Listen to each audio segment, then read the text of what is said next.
Las anomalías vasculares son un grupo de lesiones derivadas de vasos sanguíneos y linfáticos que presentan una histología variable y características de imagen y patología única. Históricamente se han realizado varios estudios para tener una clasificación de esta patología, pero la clasificación más aceptada hasta el día de hoy es la de Maliken modificada, que divide a las lesiones vasculares en dos grupos: los tumores vasculares y las malformaciones vasculares. Los tumores vasculares son neoplasias verdaderas que muestran proliferación celular y se dividen en hemangioma infantil, hemangioma congénito, granuloma piógeno. Las malformaciones vasculares congénitas son vasos sanguíneos que están formados de una forma anormal. Por lo general ya están presentes al nacer, tienen un crecimiento proporcional con el niño a medida que va creciendo. La mayoría de las veces la historia clínica nos definirá si estamos en presencia de una malformación vascular o de un tumor vascular. Los hemangiomas son lesiones vasculares benignas que están formados de una embriogénesis anormal del sistema linfático, donde quedan restos embrionarios, aunque solo el 65 al 75% son diagnosticadas durante el nacimiento, alcanzan al 80-85% al final del segundo año de vida. Pueden hacerse diagnósticos incluso de forma prenatal de grandes lesiones quísticas mediante estudio ecográfico al final del primer trimestre, y la zona más frecuente de afectación es la zona de cabeza y cuello, principalmente en el cuello, donde se presentan el 90% de los casos. Los hemangiomas son tumores vasculares benignos de estirpe endotelial, donde hay proliferación celular. Son los tumores más frecuentes en la infancia. Es más frecuente en la raza blanca y en niñas. Se manifiesta en el 10 al 12% de los niños en los primeros meses. Y hasta en un 25% se puede ver en los recién nacidos de bajo peso. 30% de los casos ya se encuentran presentes desde el nacimiento. Y como dije anteriormente, hasta un 70% ya aparecen en las primeras 2 semanas de vida. No son hereditarios, aunque el 10% presenta antecedentes familiares. Su origen no está totalmente definido. Los hemangiomas se pueden clasificar según su localización en superficiales, capilares o en fresa, en profundos o cavernosos, en compuestos o mixtos. Los superficiales tienden a tener una coloración más rojiza, en cambio los profundos un color más azulado o de consistencia gomosa. Se pueden clasificar también según su morfología o anatomía. Pueden ser localizados o focales, que son los más comunes, que ocupan una o dos regiones. Pueden estar formados por nódulos, ya sea de ser superficiales o profundos, o por placas. Aparecen principalmente en el labio superior, mejilla, nariz o párpado superior. Otra morfología puede ser la segmentada o difusa, que está presente en el 18% de los casos. Se localizan en zonas lineales o geográficas. Se asocian con más tasa de complicaciones. Puede estar a nivel mandibular, maxilar y frontonasal. Pueden ser de anatomía indeterminada o pueden ser multifocales. En cuanto a la forma de presentación, se presentan generalmente como lesiones únicas, pero hasta un 20% pueden ser lesiones múltiples. El 80% de los casos se presentan en cabeza y cuello, en la región del labio, mejilla, nariz o párpados. Crecen durante el primer año de vida por hiperplasia endotelial. Son tumores planos o sobrelevados, con límites bien definidos o pueden ser difusos, de bordes irregulares, de una coloración rojiza hasta azul violácea. La fase de crecimiento de los hemangiomas pueden dividirse en 3 fases. Una fase de crecimiento rápida o proliferativa, que abarca desde el nacimiento hasta los 2 meses de vida. Una fase de reposo o estacionaria, que puede tener una duración variable. Y una fase de involución, que ocurre a partir de los 10 a 12 meses, que puede ser también de duración variable. Disminuyen progresivamente de tamaño y van apagándose con la intensidad del color. Desaparecen en un 50% de los casos a los 5 años y hasta un 70% a los 7 años. Pero puede extenderse hasta los 10 a 12 años, sobre todo en localizaciones como la nariz o el labio superior. Estas fases se distinguen sobre todo en los hemangiomas superficiales. En los profundos son fases similares, pero no suelen ser tan evidentes. El diagnóstico es eminentemente clínico. Se pueden solicitar ecodoppler, tomografía o resonancia magnética. En caso de dudas diagnósticas, para diferenciar de algunas malformaciones vasculares, para determinar la extensión de la lesión en pacientes que serán sometidos a cirugía, para diferenciar bien los límites de las lesiones, pacientes con lesiones múltiples o con mayor riesgo de presencia de lesiones en órganos internos, y se puede también solicitar el dosaje de la GLUT5, que diferencia el endotelio de mangiomas y ayuda a diferenciar de malformaciones vasculares y otros tumores. En cuanto al tratamiento, en la mayoría de los casos se opta por la abstención terapéutica y controles para evaluar su involución. Se pueden usar los corticoides sistémicos, periorificiales y los de rápido crecimiento, corticoides locales, pues se puede usar la triamcinolona, se puede usar también el propanolol. El interferón alfa también puede utilizarse, pero tiene bastantes efectos adversos. El 40-50% de los pacientes presentan lesiones residuales, como telangiectasias o cicatrices o piel atrófica. En casos urgentes, como en los hemangiomas subglóticos, se podría incluso hacer una traqueostomía para asegurar la vía aérea. La resección quirúrgica está indicada en los casos de fracaso del tratamiento médico en hemangiomas periorificiales como periorales o perioritarios y si se presentan complicaciones como úlceras, hemorragias o afectación incluso de la funcionalidad cardíaca. Se puede indicar también la resección quirúrgica para realizar o para tener una involución completa de las lesiones y en casos de hemangiomas de gran tamaño. Las técnicas quirúrgicas más utilizadas son los colgajos locales, como en el caso de la imagen tenemos una niña que tiene un hemangioma a nivel de la nariz, donde se realizó un colgajo de piel de la región frontal. En la última imagen de la derecha se puede ver en el postoperatorio tardío. Otras técnicas utilizadas pueden ser la resección y el cierre primario y también la resección e injerto. Bueno, hola, soy Manuel Escano y le voy a estar hablando de las lesiones vasculares de origen linfático. Tenemos que estas lesiones son tumores benignos resultado de una embriogénesis anormal del sistema linfático donde quedan restos embrionarios y como el resto de las malformaciones vasculares, las linfáticas siempre son congénitas, aunque solo el 65 a 75% son diagnosticadas en el nacimiento, alcanzando el 80-90% al final del segundo año de vida. Vemos que en ocasiones pueden hacerse un diagnóstico prenatal de grandes lesiones quísticas mediante estudio ecográfico al final del primer trimestre y la localización más frecuente es la zona de cabeza y cuello, sobre todo en el cuello, donde se pueden observar el 90% de los casos.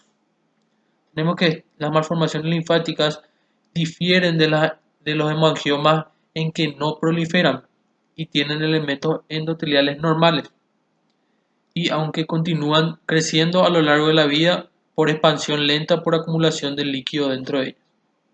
Tenemos que se ha informado que solo el 1,6 a 16% de los casos presentan involución y la involución suele ir acompañada de una recidiva.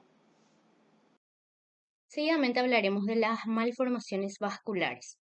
Son lesiones benignas no tumorales presentes siempre desde el nacimiento, pero que a veces no son visibles hasta semanas o meses después.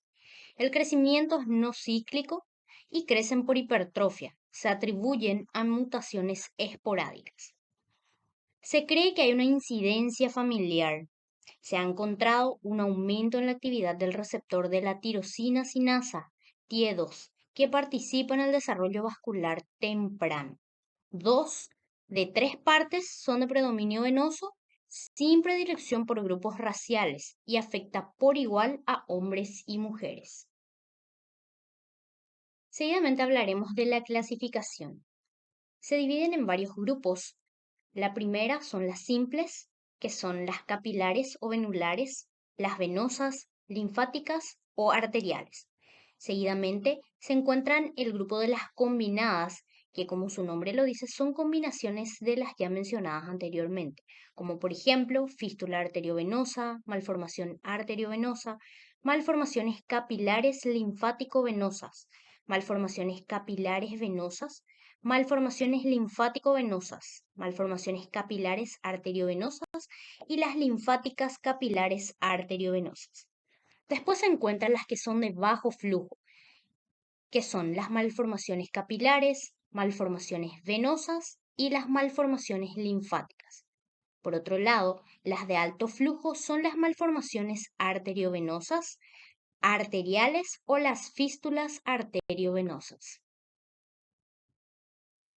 De entre las malformaciones vasculares, las venulares o capilares son las que están afectadas las vénulas postcapilares del plexo capilar. Pueden ser de la línea media o las clásicamente venulares. Después se encuentran las de la línea media, que son máculas de coloración rosada, confluentes o no, presentes siempre desde el nacimiento. Aparecen en la línea media de la cabeza. También están las manchas, color salmón, mordedura de la cigüeña o beso de ángel. Y están las transitorias. Tienden a desaparecer en el primer año de vida, no progresan y en forma de V. Entre las venulares o capilares se encuentra la mancha en vino de Oporto, que suelen tener una coloración rosada, rojiza, son congénitas, pueden no hacerse aparentes hasta varios días después del nacimiento. En 0,4% de los recién nacidos, sin distinción de sexos, y en el 83% de los casos aparecen en la cabeza y el cuello. El doble de afectación de las hemifacies derecha respecto a la izquierda afectan a uno o más dermatomas faciales determinados por las ramas del nervio trigémino. Generalmente, la rama B2 es el más afectado. Se van oscureciendo y abultando, que es una hipertrofia que aparece con la edad, y van adquiriendo un tono más violáceo y un aspecto empedrado. Pueden asociarse a pequeños cambios esqueléticos y presentan mayor asociación sindrómica. Seguidamente hablaremos de otra malformación vascular simple que es la venosa. Generalmente, estas representan 2/3 de todas las malformaciones vasculares. No tienen predilección por el sexo y 2/3 se diagnostican en el nacimiento. Son progresivos, aumentando su tamaño con la edad y con factores no del todo bien conocidos. Se pueden presentar como superficiales, que tienen una coloración morada, o profundas, que tienen coloración más azulada, verdosa o imperceptible. Generalmente suelen ser localizadas, multicéntricas o difusas. Y la presentación al tacto podemos encontrar eh, en una presentación blanda, a veces nodular, se vacían con la compresión y en determinadas posiciones. La malformación se rellena de sangre, más en la cabeza y el cuello tras realizar valsalva. La localización más frecuente de estas malformaciones son cabeza y cuello representando el 40%. También en las extremidades teniendo el mismo porcentaje de presentación y en el tronco ya disminuye la presentación, que sería del 20%. Radiológicamente, a nivel del hueso afecto se aprecia una imagen en panal de abeja. Entre las malformaciones arteriovenosas son lesiones congénitas donde varios trayectos fistulosos comunican arterias con venas. Una fístula arteriovenosa es la variante traumática adquirida que generalmente está compuesta por una única fístula. Las que están formadas por capilares, que conforme la lesión va madurando, aumenta la ectasia, la dilatación venosa y la hipertrofia arterial se hacen evidentes. Hay disfunción total o parcial de los esfínteres precapilares. Podemos clasificarlos en estadios clínicos según el momento evolutivo, como por ejemplo la fase 1 o estadio clínico 1 es quiescente, que es una mancha rosada violácea y la presencia de una derivación arteriovenosa detectable por ecodoppler. En el estadio 2, que es ya el expansivo, que igual al estadio 1, pero clínicamente es pulsátil. Hay presencia de vasos tensos tortuosos. En el estadio 3, que ya sería el destructivo, es igual al estadio 2, pero con cambios cutáneos distróficos, y hay ulceración, sangrado y dolor. En la última fase o último estadio, que es el descompensado, que es similar al estadio 3, pero ya se asocia a falla cardíaca. La presentación, localización más frecuente, en primer lugar es intracraneal. Segundo lugar, cabeza y cuello. Tercer lugar, miembros. Cuarto lugar, tronco. Quinto lugar, vísceras. Se diferencia con hemangioma, que son máculas levemente abultadas, más calientes y a veces con latido palpable. Puede haber ulceración, dolor intenso, sangrado intermitente y la hipertrofia ósea subyacente a la lesión. No se vacían totalmente a la compresión y se rellena con rapidez. La particularidad es que son firmes. El diagnóstico es clínico. Se debe complementar con métodos auxiliares, como por ejemplo ecodoppler, resonancia magnética y angioTAC. En la ecografía y ecodoppler es súper útil como guía para el tratamiento de la escleropatía. Se observan como masas quísticas multiloculares con septos de grosor variable. En la resonancia magnética es la modalidad de elección para evaluar la participación de las estructuras vecinas y para planificar la cirugía. Si se sospecha de afectación ósea, la exploración por tomografía es el examen de elección. En cuanto al tratamiento, para las malformaciones vasculares se puede realizar resección quirúrgica, embolización, láser, escleroterapia o combinaciones de ellas. No existe un manejo absoluto de estas patologías. Hablando de las resecciones quirúrgicas, una decisión quirúrgica completa y el éxito de la cirugía son muy variables, teniendo un porcentaje de 6 al 74%. En muchas situaciones la resección es incompleta, lo que lleva a recurrencias y dificultad en la continuidad de los tratamientos. Hablando de la escleroterapia, hay distintos tipos de materiales que se pueden utilizar, como la doxiciclina. De 1 a 3 sesiones se confirma la involución de la lesión por ecografía, la bleomicina, oleato de etanolamina, polidocanol y muchas otras sustancias. El láser se reserva exclusivamente para las malformaciones capilares y lo que más se recomienda es la combinación de escleroterapia y la resección quirúrgica. Finalmente tenemos las diferencias entre los hemangiomas y malformaciones. Hemangiomas son procesos tumorales benignos donde hay proliferación celular, derivan del endotelio vascular, crecen por hiperplasia, tumor más frecuente en la infancia, sobre todo en mujeres, evolución trifásica, no suelen ser evidentes al nacimiento y existe lesión precursora, involución espontánea, color rojo intenso que se oscurece, depresible sin latido y responde a drogas antiangiogénicas. Las malformaciones se deben a errores en la morfogénesis vascular, derivan de capilares embrionarios y pueden ser venosos, linfáticos o arteriales. Crecen por hipertrofia, no proliferan, crecen de forma lenta. Prevalencia mucho menor y es similar en ambos sexos. Presentes al nacer sin lesión precursora. Crecimiento lento y progresivo, sin involución. Las venosas son azuladas, depresibles, frías, sin latidos y aumenta de tamaño en declive y con Valsalva. Las arteriales son calientes, rojas y pulsátiles, y estos no responden a drogas antiangiogénicas.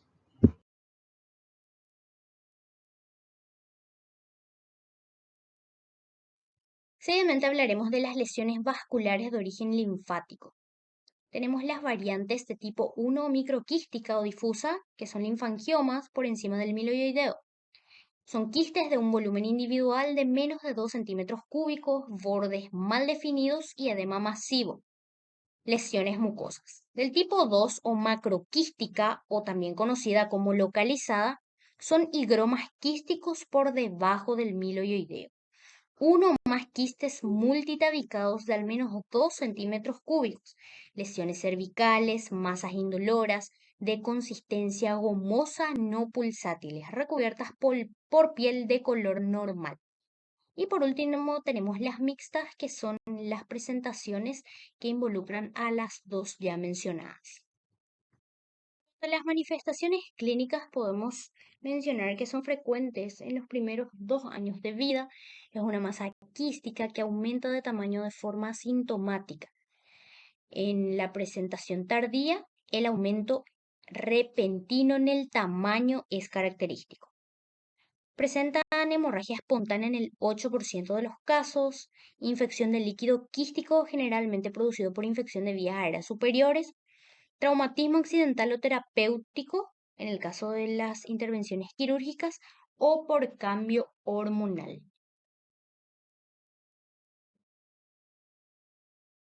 Los métodos auxiliares.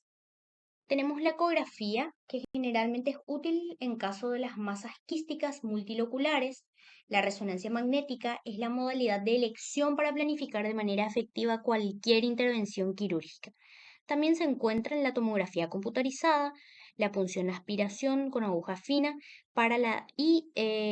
generalmente esta última la desaconsejan por facilitar la posibilidad de infección y hemorragia. El diagnóstico de certeza solo se obtiene tras la exéresis quirúrgica y el estudio anatomopatológico. Como tratamiento tenemos dos opciones. En primer lugar está la escisión quirúrgica, que cuenta con una tasa de recurrencia alta que abarca del 12 al 53%. Y por último, la escleroterapia con fármacos, como por ejemplo la doxiciclina, etanol, el tetradesilsulfato de sodio y la bleomicina.